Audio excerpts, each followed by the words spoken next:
What's going on, YouTube? It's Donnie V all day bringing you another blade. And I know what you're thinking. You're saying, hey man, this is not the Hibben Old West Toothpick.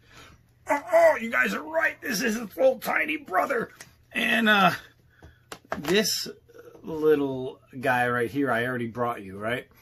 And I freaking loved it. It was going great. And then I threw it into a tree a bunch of times and I kept missing and hitting sideways. And after doing this a bunch of times into a tree, I finally broke it.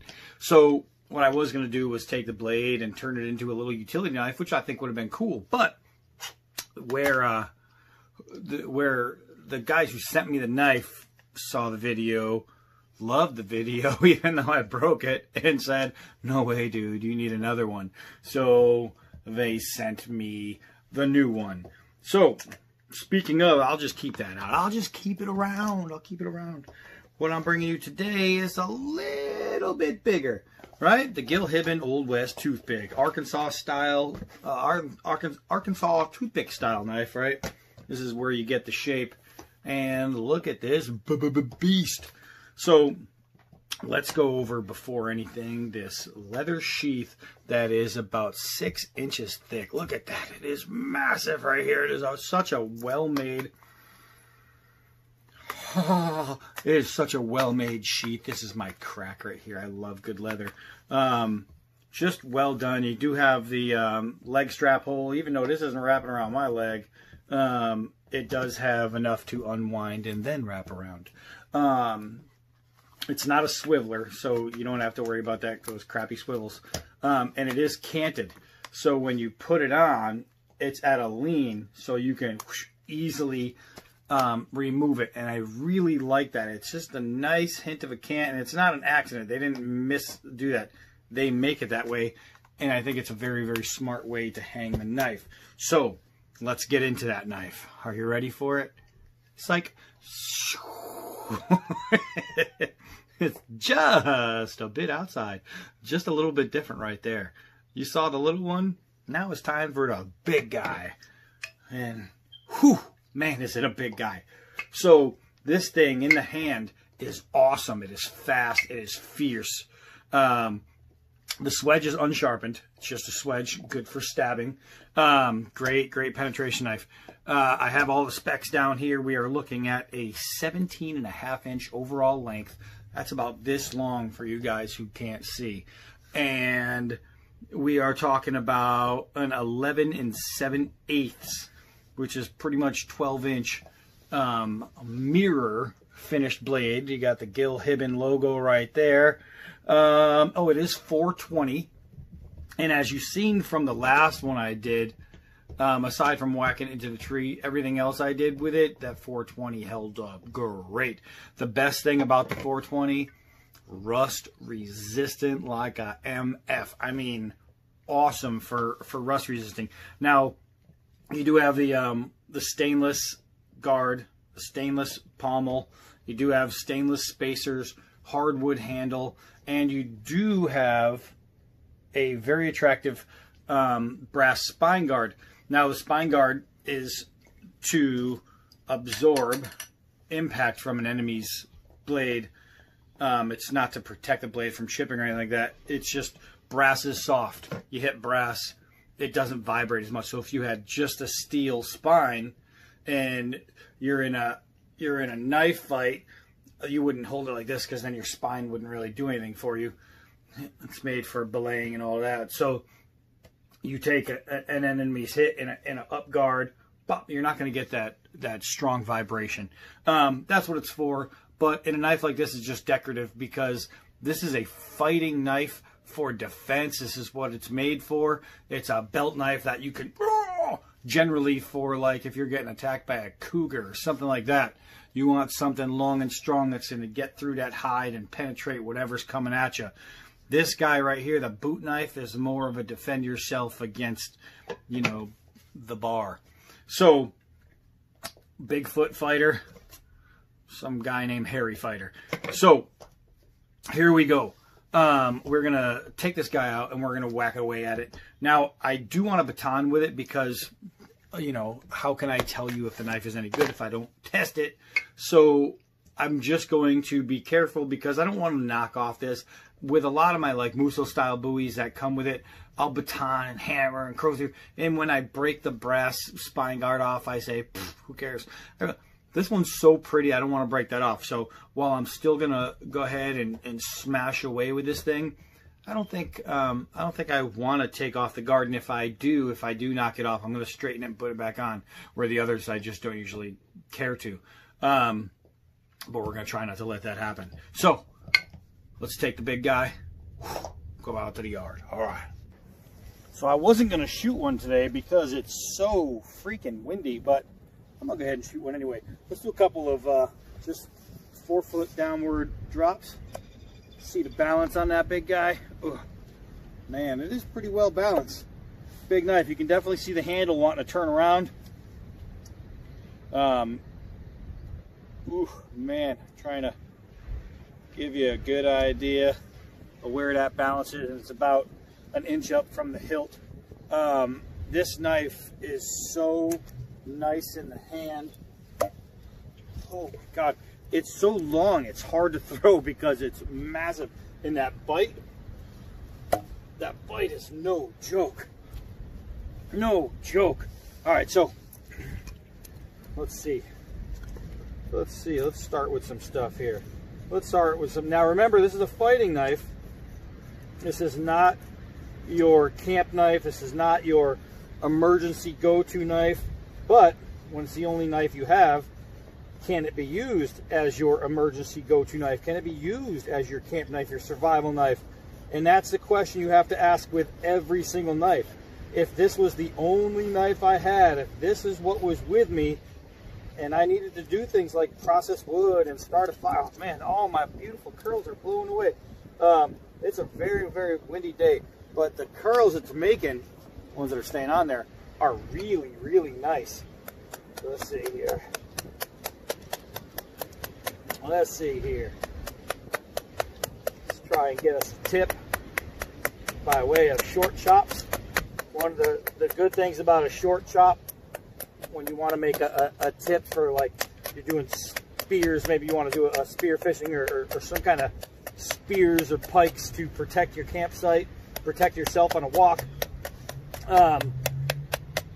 You do this, and what it does is it leaves you with great tinder, and it's all right there. If I took it and was doing this, then all that great tinder, while it's making it, it's flying all over the place, so it's a lot harder to collect. So when you're talking about camp survival, something like this, when you're just messing around even, it's always nice to have those little bits saved because it's just going to help out for fire starting, right? So once I get it to a nice point to where I can start to actually carve, that's when I'm going to get out my long blade and really start to go. Now when I get to the finer point, remember the longer blade means more pressure. More pressure means you're going to have a lot of harder time at the tip. So what I want to do now is just go short and just use the very end of the blade. Now I don't have to worry about pressure. I don't have to worry about breaking it. I have more control. And what does control give me? It gives me a great tip. Excellent for pit spikes, trapping animals, stuff like that. Holy Moses! Did you guys actually see that? I stuck it in, and then I gave it a chop, and I split it, and the tip stayed in the wood. That was pretty cool. All right, so we know that we're making tinder. I mean, feathers and things like that. What about processing, all right? Getting those first sticks for fire making. No problem. No problem. This thing is so great, I could practically make paper with it. Woo, this is so nice. So, wood processing. Can it be done? Can I use it? Absolutely. Let's see. Let's do the old kitchen test right here. Ooh, I'm gonna lose a finger. Whoo, that went fast. Holy moly, that went fast. All right, so I know I had a bunch of sticks out here. some big fat tree pieces. I figure this would be good to use for some chop action.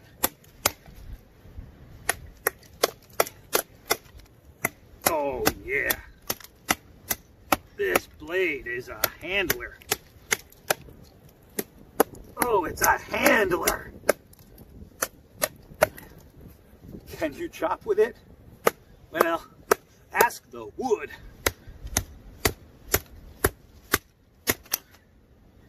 Yes, indeed. Let's take a look at this edge. Now, I didn't check how sharp it was originally. Let's see, I got the nylon. After processing wood and after carving and after chopping, let's see if we still have enough edge to cut through that nylon rope with ease. Oh, now it's windy, so I'm going to try and hold these.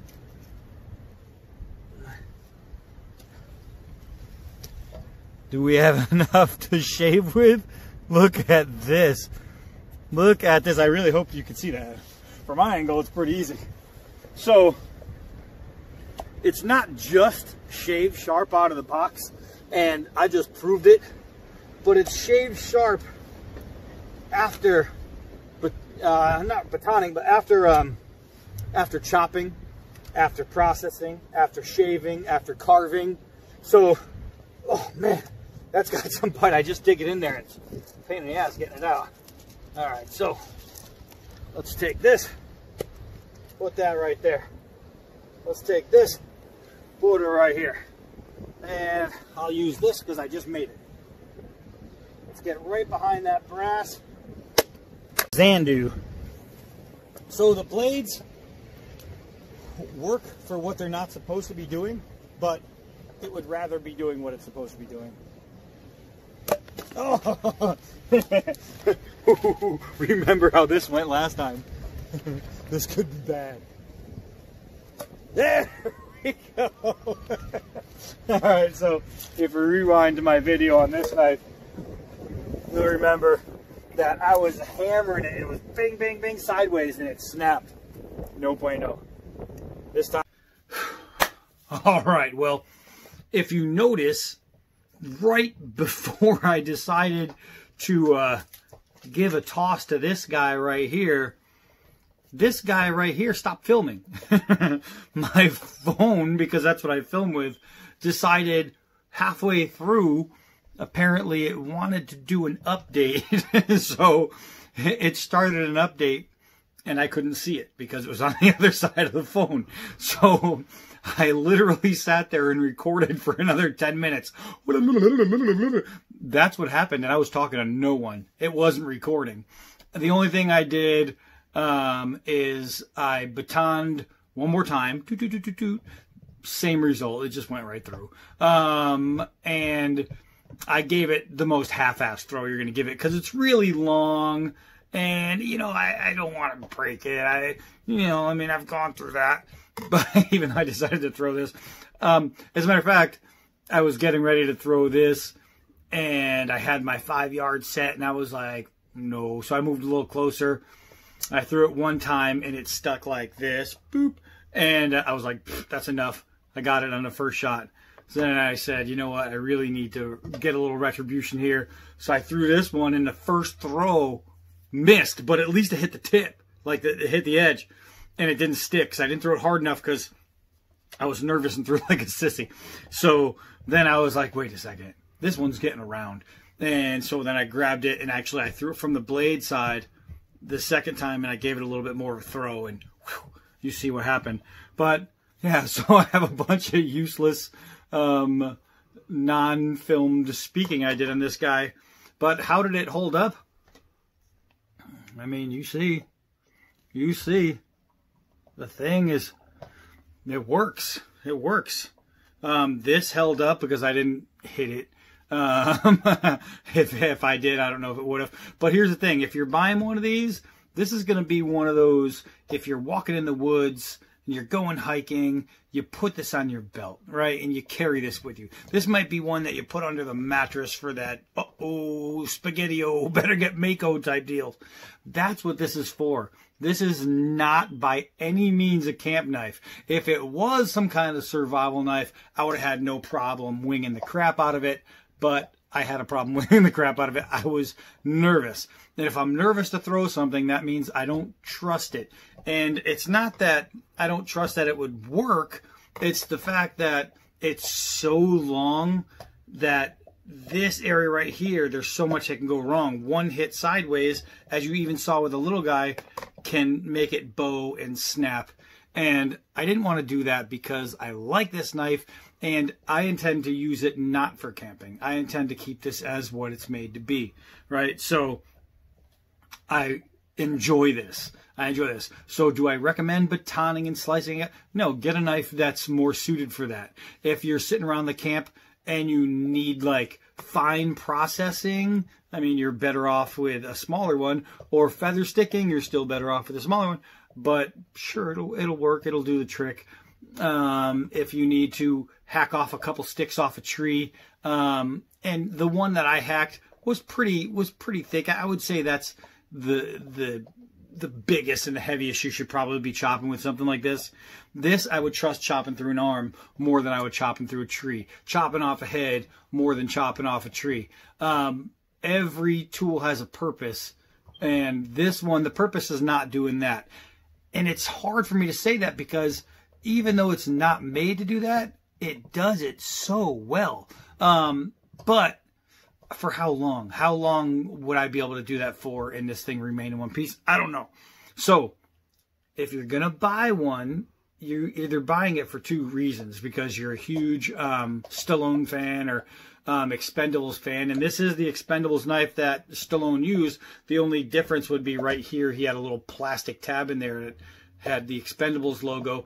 But when you buy that one, the actual Expendables one, which is the same exact thing, except with a little plastic tab right here, that plastic tab tends to fall out. It's just glued in. So this guy right here is the cleaner version. And same thing. It just doesn't say Expendables on it, but this is the same knife. But yeah, if you're going to buy it, you're either wall hanging it, which I don't, or you're going to use it for what it's made for, right? It's going to be like your battle side knife, your just in case knife, or your tough guy knife. You know what I mean? You like to carry a big knife sometimes. Nobody's going to mess with you because you got something 17.5 inches hanging off your side, right? Not your front, you liars. 17 inches off your side.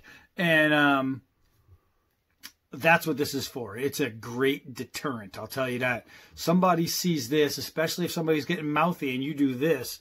All right, buddy, I'm ready for it. There's a good chance they're not going to want to mess around with you. You know, some loudmouth at the pub or wherever you are, and they're not going to want to mess with you because you're holding a deterrent, right? Even this, nobody's going to mess with you. But that's it. Finally, I'm glad I got to throw one to stick in this. I'm really disappointed that the video cut off, but c'est la vie, it is what it is. Do I recommend these? For the collector, I absolutely recommend these. For somebody who knows what the use and purpose is for a certain knife, I absolutely recommend this. For somebody who thinks, oh, this is going to be a fun beat-around knife, I don't recommend it for a beat-around knife. But I'll tell you what, I recommend it for self-defense. You know, close quarters, self-defense. You don't have a gun, and neither does that guy. This is your next best option. You know what I mean? Guy comes out of the car pulling out a crowbar. All right, fine. You got your crowbar. Let's see who walks away in the end. Me. So that's it. That's all. I'm Dottie B all day. Until next knife.